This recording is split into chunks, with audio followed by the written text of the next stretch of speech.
우리 새해가 돌아왔을 때 인사했지만 우리 다시 한번 우리 또 구정 명절 새해 앞두고 있으니까 우리 다시 한번 인사했으면 좋겠습니다. 옆 사람에게 새해 복 많이 받으세요. 새해 인사하십시오. 새해 복 많이 받으세요.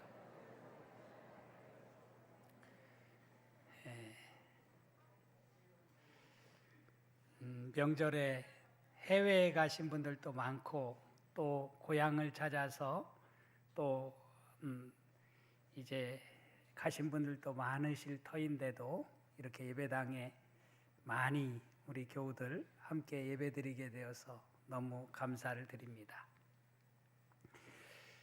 최희준 씨가 부른 유행가 가운데 하숙생이라는 노래가 있었습니다. 1966년도에 나와진 노래인데요. 가사가 이렇게 되어 있습니다. 인생은 나그네 길 어디서 왔다가 어디로 가는가. 구름이 흘러가듯 떠돌다 가는 길에 정일랑 두지 말자 미련일랑 두지 말자. 인생은 나그네 길 구름이 흘러가듯 정처 없이 흘러서 간다. 2절은 또 이렇게 노래합니다. 인생은 벌거숭이 빈손으로 왔다가 빈손으로 가는가. 강물이 흘러가듯 여울져 가는 길에 정일랑 두지 말자 미련일랑 두지 말자. 인생은 벌거숭이 강물이 흘러가듯 소리 없이 흘러서 간다. 인생을 노래한 참 유행가지만 참 가사를 들어보면 신앙적인 그런 노래가 아닌가 하는 생각을 해봅니다. 우리 인생이 참 나그네 인생입니다. 어디서 왔다가 어디로 가는가. 인생이 벌거숭이라는 거예요. 빈손으로 왔다가 빈손으로 가는 것이 우리의 인생이다. 이런 가사말을 가지고 있습니다. 우리 모두는 나그네 인생을 살아갑니다. 그런 차원에서 저는 이 명절을 앞두고 나그네를 환대하라 이런 제목을 가지고 말씀을 함께 나누려고 합니다. 히브리서 11장 믿음장에 보면 이런 말씀이 나와요. 이 사람들은 다 믿음을 따라 죽었으며 약속을 받지 못하였으되 그것들을 멀리서 보고 환영하며 또 땅에서는 외국인과 나그네임을 증언하였으니. 이 사람들, 여기서 말하는 이 사람들은 믿음의 선진들을 가리킵니다. 믿음의 선진들 역시 다 죽었다는 거예요. 약속을 받지 못하고 죽었어요. 땅에서는 그들도 다 외국인으로 살았고 나그네였다. 나그네 인생을 산 것이다 라고 이야기를 합니다. 아벨도 에녹도 노아도 아브라함도 사라도 다 마찬가지라는 것입니다. 혹시 여러분 여기 계신 분들 다 고향이 있으실 것입니다. 고향이 다 다를 거예요. 한편 저에게 고향이 어디냐고 물으면 때로는 내 고향이 어디지? 이런 생각을 할 때가 있어요. 왜냐하면 고향에서 태어나서 줄곧 살아온 것이 아니고 고향에서는 어렸을 때 일찌감치 나와서 객지로 떠돌이 인생을 살아왔기 때문에 그렇습니다. 어떻게 보면 지금 살고 있는 이 수원이 가장 제 인생에는 가장 길게 오랫동안 산 곳이어서 수원이 고향 같아요. 사실 사도 바울은 사도 바울도 역시 마찬가지였어요. 그래서 사도 바울이 이런 말을 합니다. 자신의 고향은 하늘나라라고 그렇게 표현을 하지요. 빌립보서 3장 20절에 보면 우리의 시민권은 하늘에 있는지라. 거기로부터 구원하는 자 곧 주 예수 그리스도를 기다린다라고 하는 그런 고백을 하고 있는 것을 볼 수가 있습니다. 물론 육신적인 고향은 있겠죠. 바울 같은 경우도 육신적인 고향이 있습니다. 다소가 그의 고향이라고 말할 수 있을 거예요.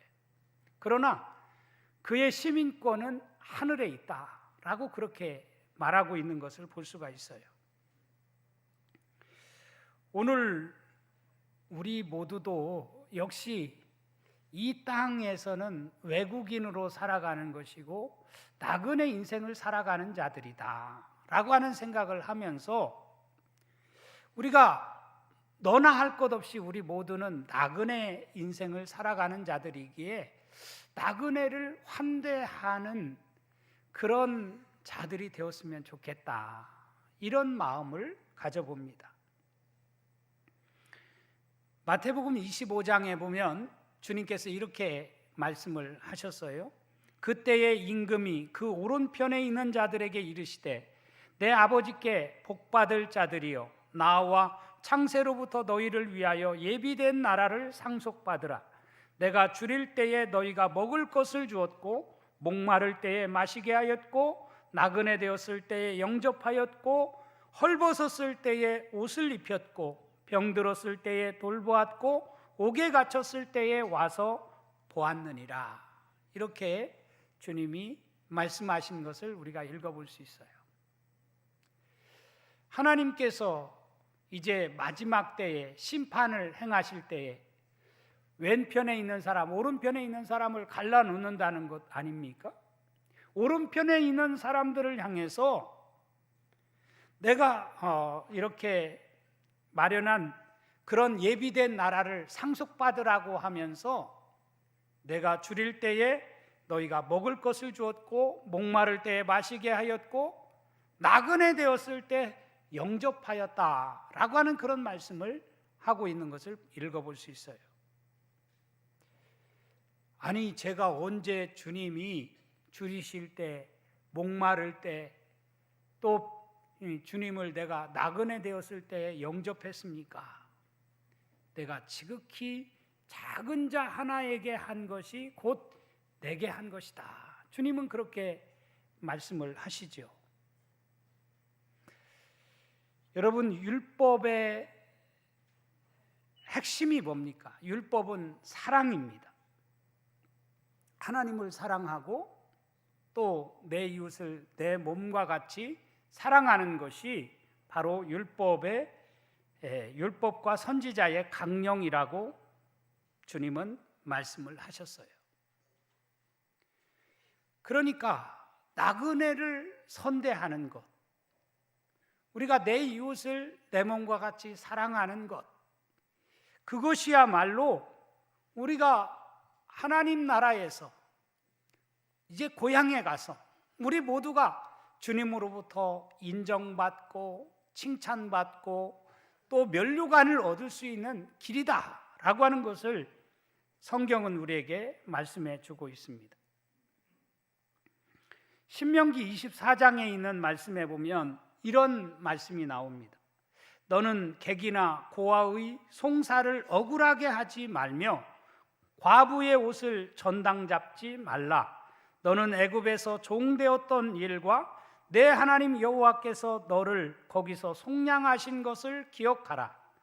이러므로 내가 내게 이 일을 행하라 명령하노라. 내가 밭에서 곡식을 뺄 때에 그 한 뭇을 밭에 잊어버렸거든 다시 가서 가져오지 말고 나그네와 고아와 과부를 위하여 남겨두라. 그리하면 내 하나님 여호와께서 내 손으로 하는 모든 일에 복을 내리시리라. 내가 내 감람나무를 떤 후에 그 가지를 다시 살피지 말고 그 남은 것은 객과 고아와 과부를 위하여 남겨두며 내가 내 포도원에 포도를 딴 후에 그 남은 것을 다시 따지 말고 객과 고아와 과부를 위하여 남겨두라. 너는 애굽 땅에서 종되었던 것을 기억하라. 이러므로 내가 내게 이 일을 행하라 명령하노라. 이렇게 말씀을 하고 있습니다. 여기 보면 이스라엘 백성들이 이제 가나안 땅에 가서 어떻게 살아야 되는가라고 하는 것을 말씀을 하면서 특별히 사회적 약자로 불려지는 나그네, 고아, 과부들을 잘 챙겨야 된다. 그들을 업신여기지 말아야 한다. 그들에게 먹을 양식을 주어야 된다. 라고 하는 것을 말씀을 하고 있어요. 오늘 우리는 민족 고유의 명절인 설날을 앞두고 있습니다. 우리는 이 명절을 단순히 혈연적인 가족을 만나고 또 가족끼리 즐거운 시간을 보내는 것, 이런 날로만 여기는 우리들이 되어서는 안 됩니다. 우리 그리스도인이라면 적어도 우리는 조금 더 차원을 높여서 혈연적인 가족을 넘어서 이웃들을 구체적으로 사랑할 수 있는 기회로 이 명절을 보내야 한다는 말씀이죠. 그런 차원에서 오늘 본문을 보면 아브라함은 역시 믿음의 조상이구나 라고 하는 것을 우리가 알 수가 있어요. 자기 집에 온 것도 아니고 무더운 날씨에 어딘가 조금 쉼의 자리를 좀 얻고 싶어 하는 나그네를 기꺼이 자기 집으로 초청해서 극진하게 대접하는 그런 모습을 오늘 우리가 읽은 말씀 속에서 읽어볼 수 있습니다. 환대라는 말을 저는 참 좋아합니다. 환대. 환대가 뭡니까? 최선을 다해서 대접하고 이렇게 살피는 것이 환대입니다. 환대라는 말의 반대말은 혐오라고 생각이 들어요. 우리 사회가 점점 혐오하는 그런 사회로 가고 있지 않나 하는 생각이 들어요. 나와 조금만 다르거나 나에게 조금만 손해가 된다고 생각되어지면 우리는 그것을 못 견디고 혐오합니다. 그런데 여러분, 혐오해가지고는 우리 사회가 서로 더불어 살아갈 수가 없어요. 너도 죽고 나도 죽는 거예요, 결과적으로. 그런 의미에서 우리가 환대하는 것이 너무너무 중요하다고 생각이 들어요.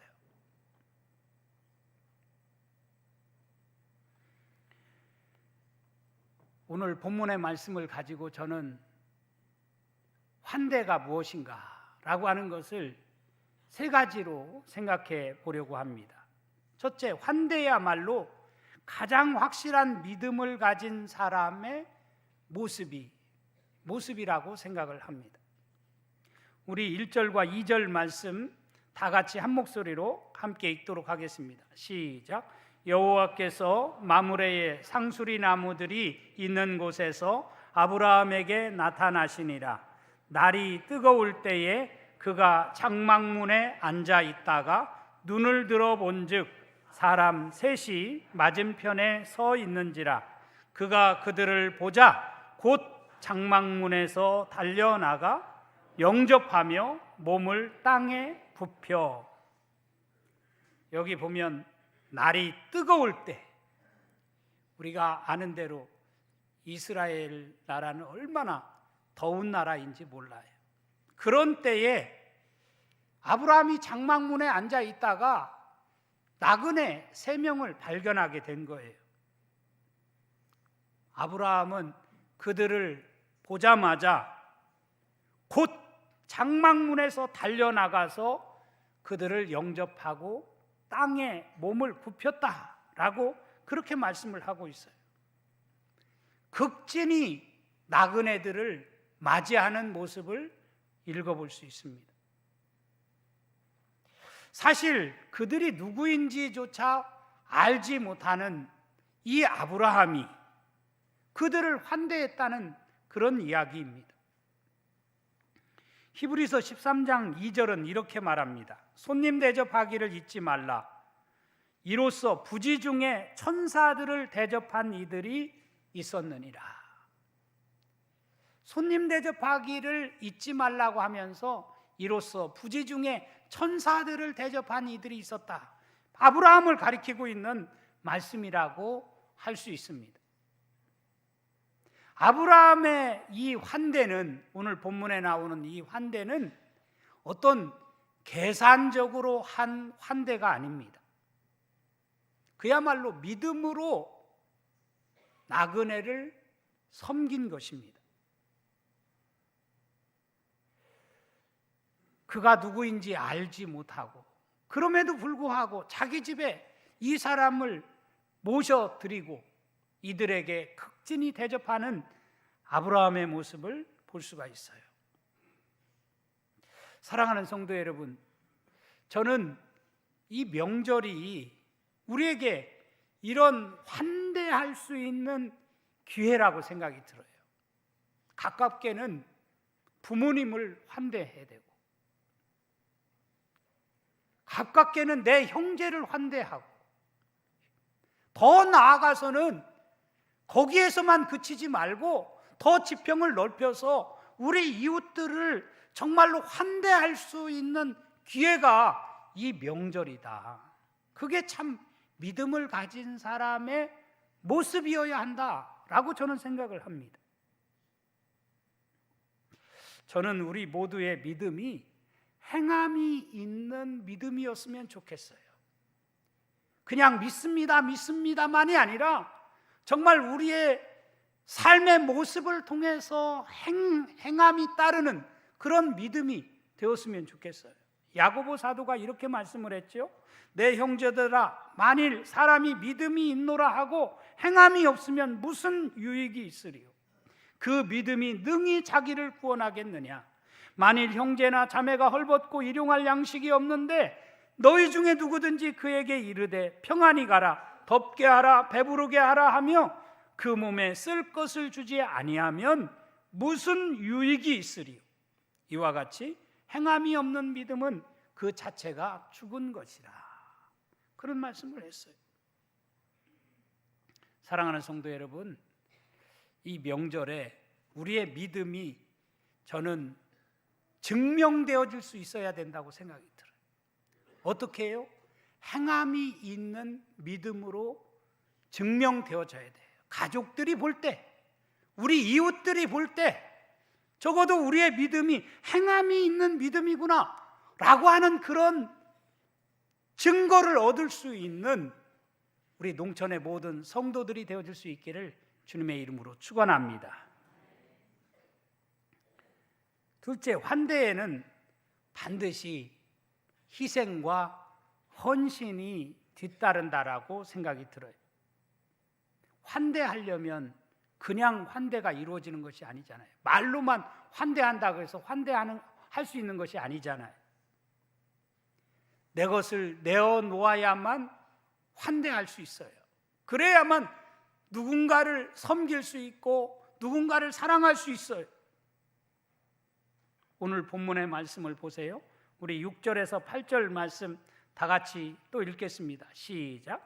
아브라함이 급히 장막으로 가서 사라에게 이르되 속히 고운 가루 세 스아를 가져다가 반죽하여 떡을 만들라 하고 아브라함이 또 가축대 있는 곳으로 달려가서 기름지고 좋은 송아지를 잡아 하인에게 주니 그가 급히 요리한지라.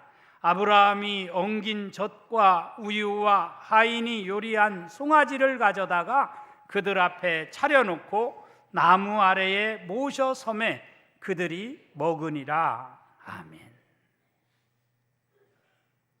저는 아브라함도 떠돌이에요. 아브라함도 나그네예요. 그런데도 이 아브라함은 오늘 말씀해 보면 나그네로 있는 사람을 자기 집에 영접해서 그야말로 극진하게 대접하는 모습을 오늘 말씀을 통해서 우리가 확인할 수 있어요. 아브라함은 급히 사라에게 떡을 준비하게 했습니다. 그뿐만 아니라 종들을 시켜서 송아지를 잡게 했어요. 당시 송아지는 아주 귀한 손님이 왔을 때 대접할 수 있는 최고의 요리라고 할 수 있습니다. 이렇게까지 해야 돼? 그렇게 할 만큼 아브라함은 이 나그네에게 환대를 베풀었어요. 누군가를 환대하려면 저는 이처럼 희생이 필요하고 또 헌신이 필요하다고 생각이 들어요. 시간적으로 희생을 해야죠. 남을 대접하는데 그냥 되어집니까? 시간을 내놓아야 돼요. 바쁜 시간을 쪼개서 내놓아야 됩니다.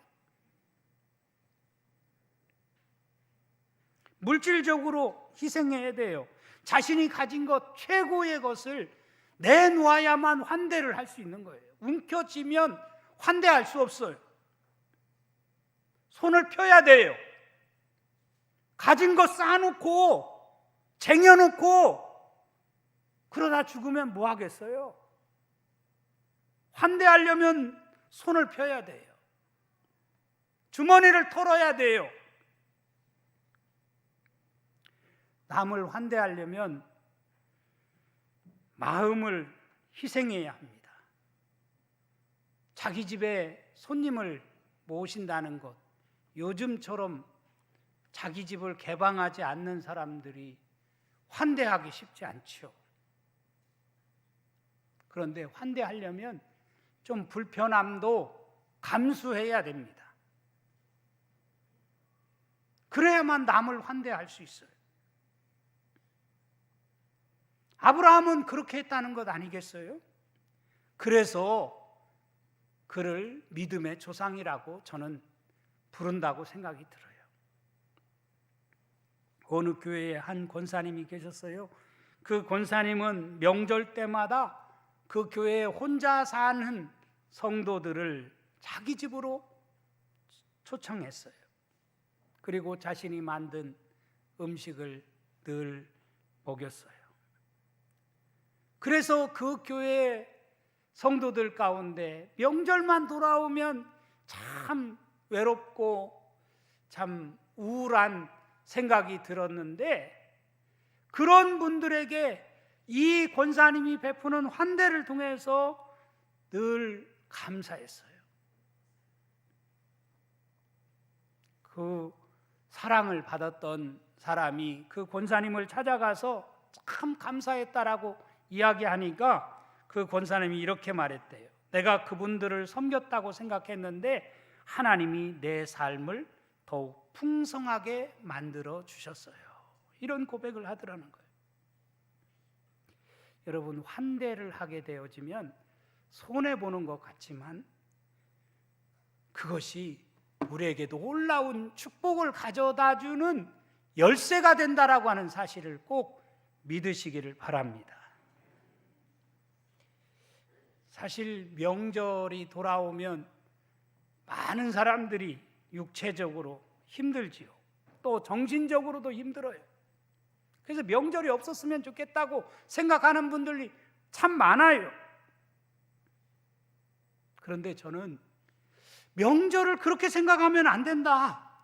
이 명절이야말로 우리가 하나님의 사랑을 정말 실천하고 복받을 수 있는 그런 기회로 삼아야 된다라고 저는 그렇게 생각을 해요.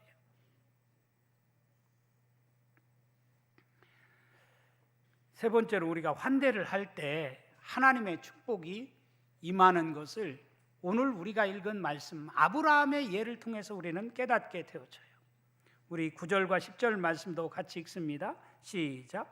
그들이 아브라함에게 이르되 내 아내 사라가 어디 있느냐? 대답하되 장막에 있나이다. 그가 이르시되 내년 이맘때 내가 반드시 내게로 돌아오리니 내 아내 사라에게 아들이 있으리라 하시니 사라가 그 뒤 장막문에서 들었더라. 여기 보면 내년 이맘때라는 표현이 나와요. 히브리어로 보니까 정해진 은혜의 때를 의미하는 말이라고 합니다. 하나님이 약속하신 때에 반드시 이 사라에게 좋은 일이, 아들이 있을 것이라고 하는 것을 이 천사, 이 나그네를 통해서 전해주고 있는 것을 읽어볼 수 있어요. 11절 이하에 있는 말씀을 제가 읽겠습니다. 아브라함과 사라는 나이가 많아 늙었고 사라에게는 여성의 생리가 끊어졌는지라. 사라가 속으로 웃고 이르되 내가 노쇠하였고 내 주인도 늙었으니 내게 무슨 즐거움이 있으리요. 여호와께서 아브라함에게 이르시되 사라가 왜 웃으며 이르기를 내가 늙었거늘 어떻게 아들을 낳으리오 하느냐. 여호와께 능하지 못한 일이 있겠느냐. 기한이 이를 때에 내가 내게로 돌아오리니 사라에게 아들이 있으리라. 사라가 두려워서 부인하여 이르되 내가 웃지 아니하였나이다. 이르시되 아니라 내가 웃었느니라. 사라는 속으로 웃었어요. 사라가 웃은 그 웃음의 의미가 무엇이었겠어요? 에이, 무슨 그런 일이, 말도 안 되는 소리 하지 마. 그런데 분명히 말씀을 하셔요. 하나님께 능하지 못한 일이 있겠느냐? 여호와께 능하지 못한 일이 있겠느냐? 내년 이맘때에 분명히 내 가정에 아들이 태어날 거야. 그 이름이 이삭입니다. 웃음이라는 뜻을 가진 이름이에요. 그야말로 사라가 웃었는데 웃음이라는 그런 뜻을 가진 아들이 그 가정에 태어나게 되었어요. 놀라운 일이지요. 부지중에 천사를 대접하고 부지중에 나그네를 대접한 것이 결국 이런 역사를 가져오게 되었다라고 하는 것을 성경은 우리에게 분명히 증거해 주고 있어요. 여러분의 인생 가운데 혹시 막혀 있는 관계가 있습니까? 혹시 인생에 풀리지 않는 문제가 있습니까? 여러분의 가정에는 혹시 오래된 기도 제목을 가지고 계십니까? 저는 여기 아브라함의 가정에 지금 풀리지 않는 문제, 인생의 가장 중요한, 그 당시에 가장 중요한 문제를 하나님께서 해결해 주시고 열게 해 주시는 놀라운 역사가 나그네에게 환대를 베푸는 이 일을 통해서 이루어지게 되었다라고 하는 사실을 우리가 믿고, 우리도 이런 믿음을 가지고 나그네를 선대하는 복된 인생을 살아가는 우리 모두가 되어줄 수 있기를 간절히 바랍니다. 이번 명절은 그런 의미에서 저는 단순한 휴일이 아니라고 생각이 들어요. 하나님의 사랑과 환대를 우리가 실천하고 그 실천을 통해서 우리가 기적 같은 은혜를 경험할 수 있는 절호의 찬스라고 생각을 합니다. 마지막으로 갈라디아서 6장 10절의 말씀을 우리 다 같이 큰 목소리로 한번 같이 읽도록 하겠습니다. 시작. 그러므로 우리는 귀에 있는 대로 모든 이에게 착한 일을 하되 더욱 믿음의 가정에서 할지니라. 아멘. 우리는 귀에 있는 대로, 저는 명절을 우리가 맞이할 수 있는 기회를 하나님이 주셨어요. 이 기회를 귀에 있는 대로 모든 이에게, 누구인지는 모르지만 모든 이에게라고 해서 모든 사람에게 다 환대를 베풀 수는 없지만, 그러나 착한 일을 하되 더욱 믿음의 가정들에게 할지니라. 이런 환대를 통해서 여러분들이 놀라운 하늘의 축복을 받는 그런 은혜와 축복이 우리 농천의 모든 성도들의 가정 속에 있어지는 복된 명절을 살아가는 여러분 모두가 되어줄 수 있기를 주님의 이름으로 축원합니다. 축원합니다.